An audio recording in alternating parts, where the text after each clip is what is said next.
오늘은 고린도전서 6장 12절부터 20절까지 본문을 통해 오직 주님만을 위하여 하는 제목으로 같이 은혜를 받겠습니다. 우리는 지금 고린도 교회에 일어난 심각한 문제들을 다루고 있습니다. 첫 번째 문제는 시기와 분쟁이었고, 그리고 두 번째 문제는 음행이었고, 세 번째는 교회 내에서 일어난 문제를 세상 법정에 고발하는 이 세 가지 문제를 다루고 있습니다.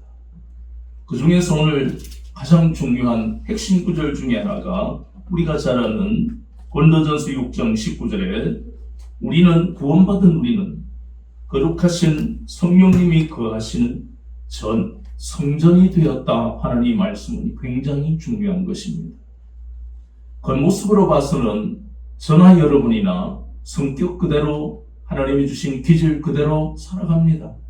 옛날 행동도 나오기도 하고, 그러나 분명한 것은 남이 봐도 내가 봐도 나는 별로 달라지지 않은 것 같은데, 이 성경을 통해서 성령 하나님은 우리가 이제는 옛적 사람이 아니고 죄인이 아니라 의롭다 함을 받은 하나님의 자녀가 되었다는 것을 구체적으로 말씀하십니다. 성령님이 거하시는 저는 아무에게나 그러한 이런 은혜를 베푸시는 게 아니라는 것입니다. 이 말씀을 왜 우리가 기억해야 하느냐면, 우리가 이 고린도 교회 성도들의 문제를, 이 교회의 문제를 자꾸 다루다 보면 한 가지 한 가지가 모두 심각한 문제예요. 구원받은 성도가 어떻게 시기하고 분쟁할 수 있으며, 그리고 음행을 할 수 있으며 세상 법정에 고발할 수 있느냐, 이게 성도가 아니다, 이런 생각까지 들 수가 있습니다. 그게 우리 모습인데, 그러나 성령님은 이 바울에게 잊지 말게 하시는 것이, 그럼에도 불구하고, 그런 죄와 허물이 있음에도 불구하고 우리는 여전히 성령님이 거하시는 전이라는 사실을 기억해라는 것입니다. 때때로 우리가 하나님 앞에 죄와 허물이 있을 때 마귀는 우리에게 들어와서 우리를 미혹합니다. 너는 자녀가 아니야. 자녀라면 구별된 삶을 살아야 하는데 너 자신을 봐. 세상 사람이 하나님 너가 똑같이 하지 않느냐. 말도 똑같고 행동도 같지 않느냐. 그리고 이전의 죄를 회개하지도 않지 않느냐. 그때마다 우리는 그 마귀의 미혹에 넘어질 때가 많다는 겁니다. 그래서 우리가 붙들어야 하는 것은 이 말씀, 계시된 하나님의 말씀, 이것은 명확하게 우리가 그럼에도 불구하고 여전히 하나님의 자녀라는 사실을 우리에게 다시 한번 깨닫게 하는, 확증하는 것이 하나님의 말씀입니다. 그래서 고린도 교회 성도들도 이 말씀으로 다시 회개하고 돌아오기를 바라는 그러한 마음으로 사도 바울이 이 고린도 교회에다가 고린도 후서를 통해서, 고린도 전서를 통해서, 계속해서 전후서를 통해서 이러한 여러 가지 마귀의 공격 속에서도 분명한 그리스도인의 정체성과 자존감을 회복하도록 끊임없이 돕고 있지 않습니까? 그러나 한 가지 우리가 간과해서는 안 되는 것이, 그럼에도 우리는 또 하나 생각해야 할 것은 하나님은 죄를 싫어하신다는 것. 그래서 그 죄를 구체적으로 알고 그 죄에서 돌이키려는 그러한 우리의 애쓰고 수고하는 것이 필요하다는 것은 절대로 간과해서는 안 됩니다. 다시 한번 본문은 음행이라는 것과 성령님이 거하시는 전이라는 것은 완전히 반대되는 개념인데, 도대체 왜 구원받은 하나님의 자녀가 하나님이 싫어하시는 음행을 저질렀을까 하는, 우리가 정죄하기보다 판단하기보다 먼저 그 원인을 찾아야만, 그래야 그러한 음행의 죄를 우리는 일평생 그리스도인으로서 저지르지 않고 살아갈 수 있는 것입니다. 첫 번째 음행의 그 원인은 바로 고린도 도시에 있습니다. 이 고린도 도시는 앞에서 우리가 고린도전서 1장을 시작할 때도 이야기했지만 동서남북이 열려있는, 육로와 바다의 모든 교통이 열려있는 그러한 도시입니다. 그렇다 보니까 수없이 많은 배와 교통수단이 오고 가는 그 요충지가 되어서 무역이 얼마나 발달한지 모릅니다. 돈이 그냥 수시로 돌아다니니까 정말 부자들이 많아요. 그래서 이 고린도 도시를 보면서 오늘날도 마찬가지고 어느 나라도 마찬가지고 돈이 너무 넘쳐나면 그때부터 긴장이 풀려버리는 것입니다. 죽을 때까지 써도 남을 그 돈에 대해서 사람들은 악한 생각을 하게 됩니다. 고린도 도시가 그랬다는 겁니다. 이 고린도 도시는요, 고대 근동에 있어서 수없이 많은 도시 중에 타락과 음란의 대명사로 불리우던 곳입니다. 돈이 있으니까 하고 싶은 대로 다 하는 거예요. 그래서 바다를 통해 혹은 육지를 통해 들어오는 그 로마와 그리스가 섬기던 그 잡신들, 그리고 고대 근동의 당시의 다른 도시에서 섬기던 잡신들, 수없이 많은 잡신들이 고린도 도시에 들어오는 거예요. 거기다가 이 고린도 도시를 장악한 것은 가장 그때 유행하던 그 신이 바로 아프로디테라는 그리스 로마 신화에 나오는 아프로디테 하면 로마식으로 하면 비너스, 우리가 잘 아는 미의 여신입니다. 그런데 그 속사정을 보면 제우스와 마찬가지로 얼마나 이 여신도 남봉꾼인지 모릅니다. 그러니까 이 의미가 무엇을 뜻하느냐? 에베소서 2장 1절에서 3절 말씀을 우리가 되새기게 하는 그 기준으로 바라보니까 고린도 도시나 오늘날 이 말씀이요 우리를 살리는 거예요. 말씀으로 세상을 바라보면 분별하지 못할 것이 없습니다. 에베소서 2장 1절에서 3절은 뭐라고 말씀합니까? 우리는 과거에 세상 풍조를 따라가던 사람이었다. 세상 풍조, 세상 유행대로 살았다. 남이 하면 하고, 그러니까 안 좋은 것들 다 세상 풍조입니다. 안 좋은 거. 남이 물건 사면 나도 그거 사야 되고, 남자가 이런 행동하면 해야 되고, 여자가 이런 행동하면 여자도 따라가고, 머리 모양은 어떻게 되고, 신발은 어떤 브랜드고, 전부 그게 세상 풍조입니다. 그게 가치 없다는 게 아니라 그게 첫 번째가 되면 안 된다는 겁니다. 항상 여러분 세상에 살면서 성경을 가지고 세상을 볼 때는 그걸 버리라는 이야기 아닙니다. 그게 세상 물건을 샀다고 죄라는 뜻이 아닙니다. 항상 성경의 기준을 잡아라는 것은 1순위와 그 다음 순위에 대한 순서를 잡기 위해 우리가 이 성경을 보는 겁니다. 고린도 도시는 바로 세상이 1순위였습니다. 그래서 세상 풍조대로 살아가고, 야, 오늘 말이지 새로운 테이블을 샀어. 이게 저 다른 나라에서 유행하는 테이블이래. 이 의자도 그렇고 수저도 마찬가지야. 유행 따라 사는 거예요. 야, 다른 집에 가니까 이런 물건도 있는데 넌 아직 구입 안 했어. 이 세상 풍조입니다. 거기다가 더 심각한 것은 육체와 마음이 원하는 대로 살아가는 것입니다. 그러니 세상은 이렇게 하는 거야. 다른 데 봐봐. 요번에 말이지 정박한 배에 선장 이야기 들어보니까 어느 나라에서는 부인 외에 첩을 2명이나 데리고 있대. 아이고, 부인하고 사는 거 얼마나 갑갑해. 맨날 한평생 늙을 죽을 때까지 한 사람만 바라보고 살 거야. 첩을 2명, 3명 돈도 있겠다. 뭐하냐. 이러한 것들이 그 당시뿐만 아니라 타락한 곳에서의 아무렇지도 않게 이야기가 되어지는 거예요. 육체와 마음이 원하는 대로 살아가는 겁니다. 그러니 이러한 것이 고린도 도시에 횡행하고 유행하니까 고린도 도시에 사는 성도들도 과거와 현재의 영향을 안 받을 수가 없는 거예요. 그래서 음행이라는 이 무서운 결과, 아버지의 부인과 관계를 하고, 심지어 기록에 보면 고대 근동의 여러 가지 기록에 보면 짐승하고도 관계하는 더러운 이야기가 얼마나 많은지 모릅니다. 그런 타락한 도시가 바로 음행의 첫 번째 원인이랍니다. 또 하나는 고린도 도시에 살지만 이분들은 성도들이잖아요. 이분들이 성도인데 거룩한 하나님의 백성인데 왜 이러느냐? 그것은 심각한 문제가 바로 예수 그리스도를 통해 우리가 누리는 이 자유에 대한 심각한 오해에서 바로 음행이라는 것이 비롯되었다. 이 두 가지 원인이 바로 고린도 교회, 도시가 아니고 교회, 주님의 몸된 교회에서 일어난 그 원인이 이 두 가지다 하는 겁니다. 이러한 우리가 자유에 대한 심각한 오해를 좀 더 우리가 깊이 보면 이 자유라는 것이 무엇이냐 하는 것부터 이사야서 58장 6절 말씀에 보면 흉악의 결박과 멍에의 줄로부터 우리를 풀어주시고 건져주셨다고 성경은 말씀합니다. 흉악의 결박이 무엇입니까? 눈에 보이지 않는 거예요.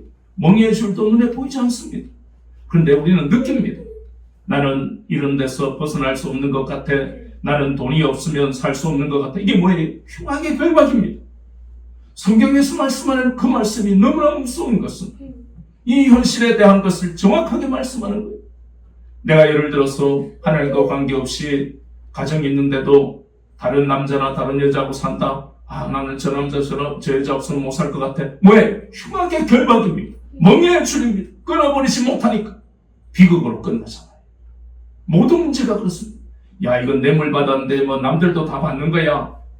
내가 말이지 저 합청업체한테 뇌물 받는 거는 공공연한 비밀이지만 그러다가 자꾸 한 번 받고 두 번 받고 하다 보면 버릇이 되는 거예요. 이게 흉악의 결박입니다. 정직하게 사는 사람이 어디 있어? 다 그렇게 사는 거지. 흉악의 결박이고 멍에의 줄. 누군가는 다 예수로부터 바뀌어 있는 사람은 모두가 이렇게 매여서 묶여서 살아갑니다. 부자고 가난한 사람이고 남자고 여자고 노인이고 아이고 관계없습니다. 이 땅에 계속해서 입시가 있는 한 모두 학생들은 성적에 매여 살아갑니다. 성적이 흉악의 결박입니다. 거기에서 벗어나지 못합니다. 성적이 다냐 입시가 다냐 인생은 이제 시작인데 말은 그렇게 하지만 모두가 매여 있기 때문에 같이 공부하는 그 친구들은 자기의 그 노트를 기록한 그 필기한 노트를 절대 친구한테 안 보여주는 게 이게 벌써 수십 년 전부터 시작이에요. 이게 무슨 학교입니까? 거기에서 무슨 덕을 가르치고 인의의 예지를 교육하고 그건 불가능한 거예요. 오직 기계로만 만드는 겁니다. 출세해야 되니까. 이게 뭐예요? 출세의 목을 매야 돼. 성적이 좋으면 좋은 대학 가고 잘 살게 되고 검사를 하게 되고 이게 모두가 흉악의 결박이라는 겁니다. 검사가 되고 대통령이 되고 뭐가 돼도 그들은 자유하지 못합니다. 이 자유라는 것은 마귀의 쇠사슬로부터 벗어나는 것을 자유라고 합니다. 그것이 우리가 잘 아는데 갈라디아서 5장 1절에 그리스도께서 우리에게 자유를 주셨으니 다시는 종의 멍에를 매지 말라. 이것은 엄청난 선언입니다. 이제 다시는 방금 이야기했던 그 수많은 지금도 수많은 사람들이 흉악의 결박과 멍에의 줄에 묶여서 자유자가 아닌데 자유자인 줄 착각하는 거예요. 내 돈으로 내 마음대로 사니까 자유자가 아닙니다. 마귀에 매여 있는 거예요. 누구든가. 그런데 예수 그리스도께서 십자가에서 몸 찢으시고 피 흘리심으로 말미암아 우리에게 자유를 주셨습니다. 그 자유는 값없이 받았습니다. 여러분의 은혜가 깊어질 때마다 내가 무엇이라고 하나님이신 예수님이 이 땅에 오셔서 몸을 찢으시고 피 흘리신 그 사랑을 생각하면 가슴이 뜨거워지고 가슴이 미어지게 되어 있습니다. 나에게 여러분에게 자유를 주시기 위해서 피를 흘리셨다는 겁니다. 그것이 성경에서 말하는 자유입니다. 요한복음 8장 32절에 진리 안에서 너희를 자유하게 했다는 건 그 진리는 바로 예수님입니다. 예수 그리스도 안에서만 자유가 있다는 겁니다. 마귀 안에서는 흉악의 결박밖에 없습니다. 이 놀라운 사실을 우리가 깊이 기억해야 하는 겁니다. 그렇다면 값없이 받았지만 이 자유는 죄 없는 예수님이 죽으시면서 우리에게 주신 이 놀라운 영광스러운 것, 특권은 어떻게 해야 하느냐 하는 겁니다. 아무렇게나 함부로 또 내 하고 싶은 대로 하는 자유가 아닙니다. 더 이상 육체와 마음이 원하는 대로 살아가는 자유가 아닙니다. 고린도 교회 성도들 그리고 오늘날의 교회 다니는 사람들이 그 자유를 심각하게 착각하고 오해하는 겁니다. 자기 마음대로 하는 것은 에베소서 2장 3절 말씀처럼 육체와 마음이 원하는 대로 살아가는 거예요. 그건 자유가 아니라 성경은 그것을 흉악의 결박과 멍에의 줄이라고 말씀합니다. 그것은 마귀에 사로잡혀 살아가는 것을 말합니다. 왜 그렇습니까? 우리는 고린도 전서를 보면서 그렇게 살아가는 사람들은 자신이 자신의 인생의 주인, 자신이 자신의 머리라고 생각하기 때문입니다. 우리가 예수 그리스도를 그 예수님의 피 흘리심으로 우리가 자유를 얻었다는 것은 이제 더 이상 우리는 우리 인생의 머리가 아닙니다. 예수님이 저와 여러분의 머리가 되시는 겁니다. 더 정확하게 인생의 주도권이 주님께 있다는 것이 우리의 몸과 영혼과 우리의 인생은 주님의 것이라는 겁니다. 고린도 교회 성도들은 심각하게 오해한 것이 여전히 예수님을 믿으면서도 과거처럼 육체와 마음이 원하는데 내가 내 인생의 주인이니까 내 하고 싶은 대로 하는 거야 했더니 문제가 생긴 게 시기와 분쟁입니다. 그들은 아직까지 인생의 주도권이 자기에게 있다고 생각했기 때문에 이 고린도 교회에 얼마나 많은 은혜를 부어주셨는가. 다른 교회는 잘 나타나지 않는 예루살렘 교회 같은 그런 은혜, 은사를 부어주시고 그랬는데 시기와 분쟁이, 시기라는 게 뭡니까? 남이 잘 되는 걸 미워하고 싫어하는 거예요. 분쟁이 무엇입니까? 나는 아볼로파, 바울파, 아볼로파, 게바파, 그리스도파. 주님의 몸된 교회가 이렇게 분쟁이 일어난 것은 이것은 바로 복음의 본질을 놓쳐버리고 있고 거기다가 어째서 이 자유가 우리에게 주어졌는지를 놓쳐버립니다.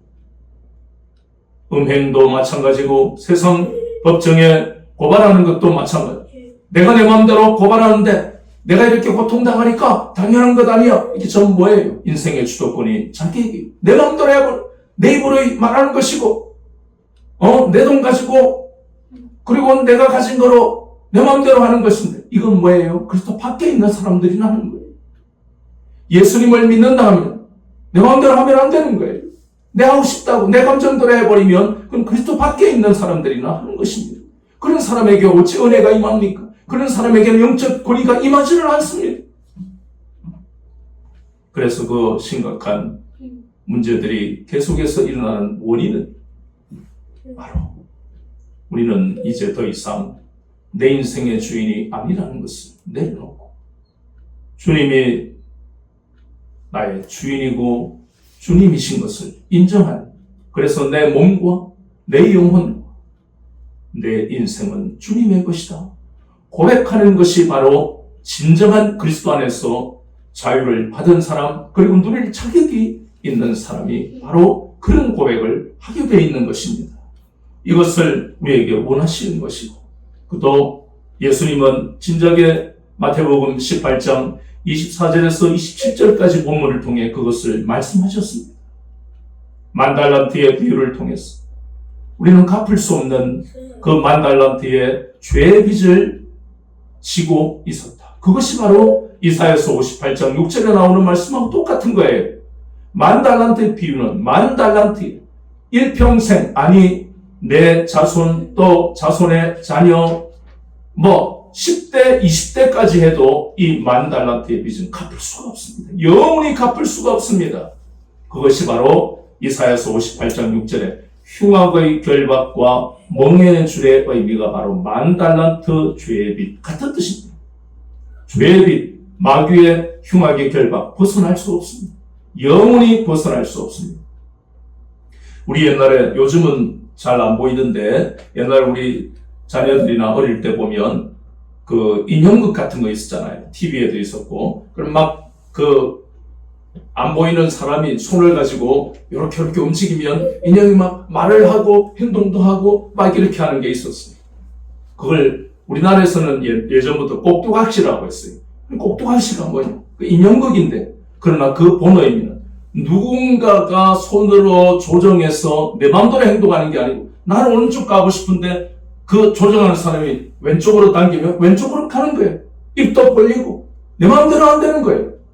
그게 바로 마귀에 사로잡혀 살아가는 인생이 바로 그것입니다. 그러나 이 예수 그리스도 안에서의 자유는 나에게, 그리고 여러분에게 하나님은 충분히 자유의지를 주시는 거예요. 그래서 잘못된 길로 혹여나 가면 얘야 그 길이 아니고 이 길이다 하고 성령님이 세미한 음성으로 우리에게 또 음성을 들려주시고, 이것이 바로 흉악의 결박에서 멍에의 줄에서 우리를 건지신 놀라운 우리 주 예수 그리스도께서 주신 자유의 삶의 특징이 바로 여기에 있는 것입니다. 그것이 마태복음 18장 24절 27절에 나오는 것이에요.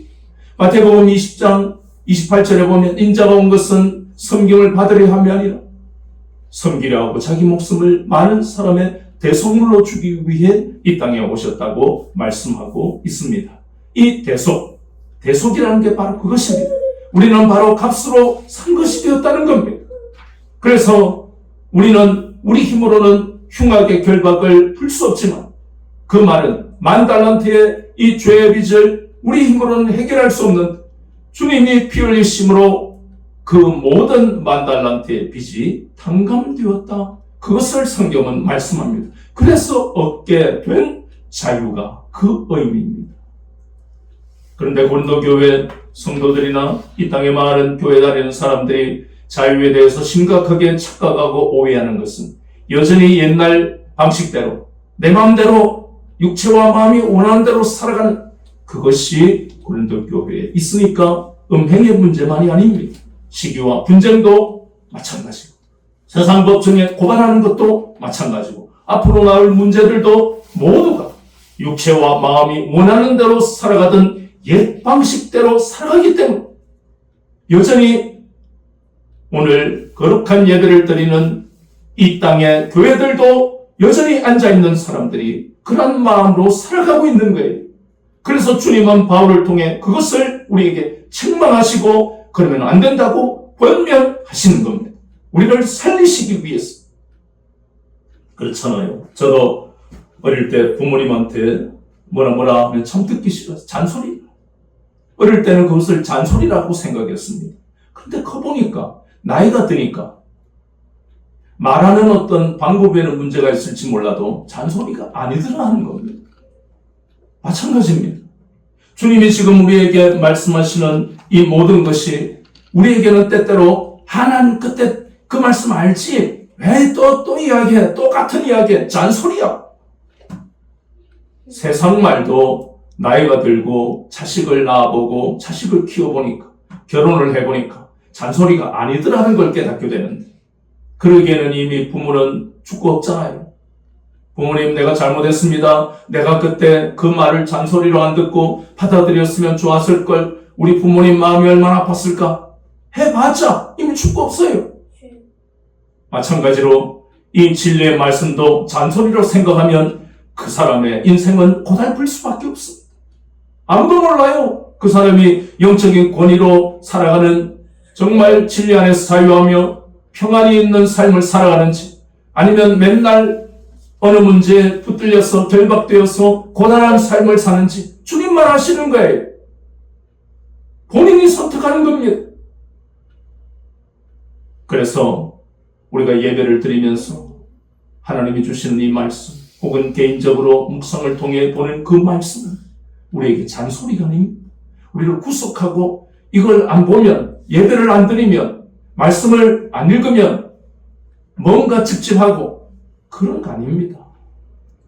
하나님은 우리에게 자유의지를 주셔서 선택하는 거예요.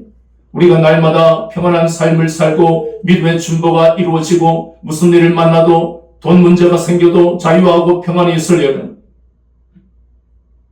우리는 온전히 성경을 기준으로 삼아서 말씀하시는 그 모든 말씀을 마음에 깊이 새기고 그 말씀을 붙드는 것만이 우리가 만나는 그 문제 속에서도 여전히 마음에 평안이 있는 그러한 소망을 가지고 살아가는 삶이 될 수 있다는 겁니다.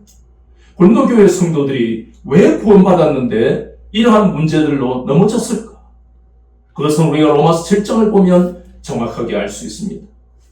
로마서 7장 15절에서 20절까지의 말씀을 보면 구원받았다 할지라도 인간이 이길 수 없는 것 중에 하나가 죄의 권세다.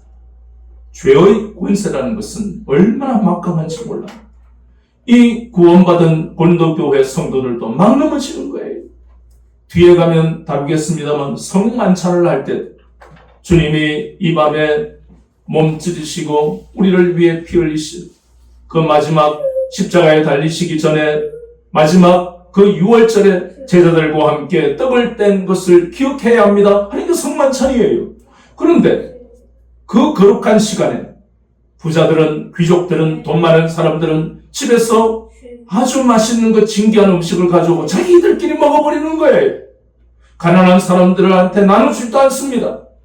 다 예수 그리스도를 믿고 한 피바다 형제가 됐는데 그것이 고린도교회의 성만찬 시간에 일어나는 일들이었어요. 그걸 나중에 또 문제를 다룹니다. 그러니 고린도교회가 얼마나 심각한 문제들이 많은지 모릅니다. 이게 고린도교회에서 끝납니까? 한국교회도 똑같잖아요. 교회의 사랑이 식어버린 게 어제 오늘 이야기도 아니고 영적 권위가 나타나는 게 어제 오늘 이야기도 아니고 그냥 다니는 거예요. 그냥 안 나가면 벌 받을 것 같았어. 그건 자유가 아닙니다. 고린도교회를 보면서 우리가 우리 스스로를 심각하게 돌아봐야 하는 것은 주님이 내 속에 계시다면 세상이 줄 수 없는 평안이 내 속에 있어야 하는데 평안이 없다면 그것은 뭔가가 문제가 있는 것이다. 죄에 붙잡히지 않으면 주님께 붙잡혀 둘 중에 하나예요. 죄에 붙들리면 원망과 불평과 분노와 혈기밖에 안 나오고 두려움과 불안밖에 없습니다. 그러나 주님께 붙들리면 심각한 현실 앞에서도 마음에 평안이 있고 소망이 있는 거예요. 간단해요. 복잡한 거 하나도 없습니다. 둘 중에 하나가 아니면 둘 중에 하나 이거 아니면 저겁니다. 죄의 원세가 막강하고 인간이 이길 수 없는 것이에요.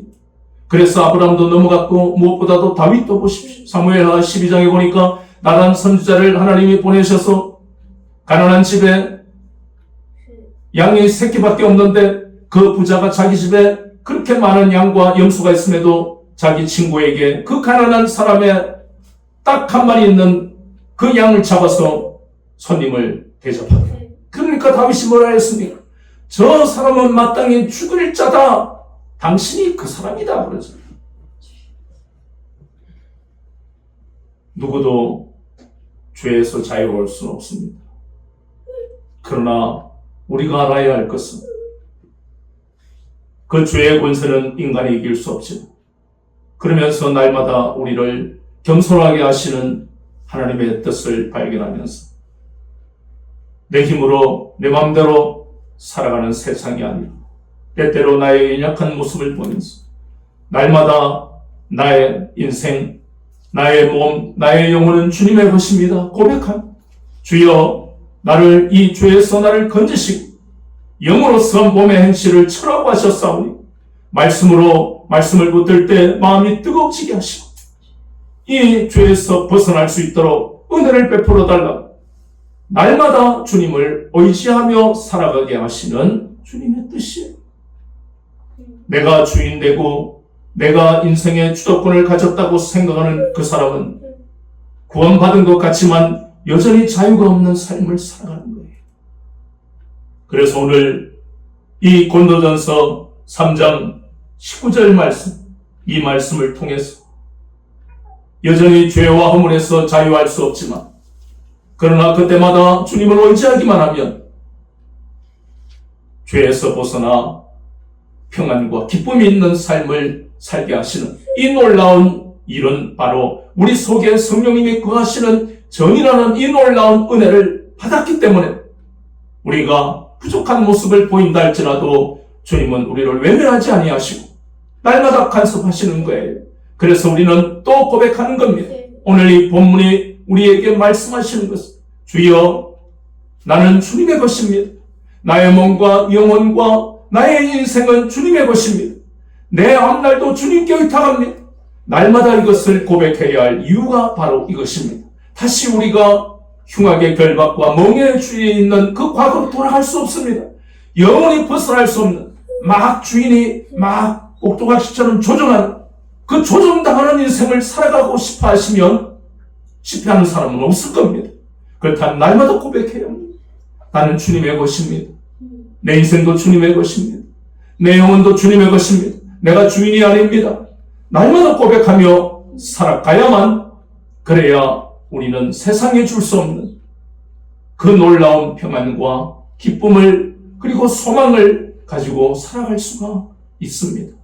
이것을 오늘 성경을 통해서 우리에게 강조하고, 그래서 고린도 교회가 심각한 이 문제들이 어디에서 비롯됐는가, 이런 것을 깊이 깨달았어.